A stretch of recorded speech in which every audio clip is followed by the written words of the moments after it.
red with the sequins. Drowned nymphs that come back to haunt people. The Rodarte collection today clearly had a sort of fairy tale element. My interpretation was Ophelia falling off her horse and drowning in a river. But let's see what Kate and Laura had to say about that. Well, we were thinking about tide pools to start with. So tide pools, mermaids, this whole underwater, beautiful world that grows and exists and is very organic.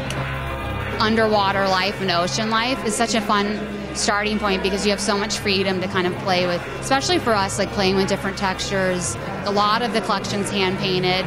This was a fun one for us because it was creatively really exciting to work on.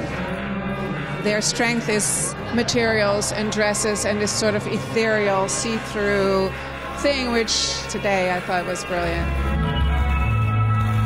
It felt more elemental, perhaps, than your collections have been lately. So maybe in that, it kind of harked back to old Rodarte a little bit. Every dress was aged and hand-painted, and it was a long process to make them look the way they did. We had things that looked brand new, and the idea was to make them look like they'd been living underwater for a while or they grew things on them. That was a long process, and that does remind us of work we have done before. We joked about it because we're like, I thought we said that we wouldn't do these things anymore for a ready-to-wear collection.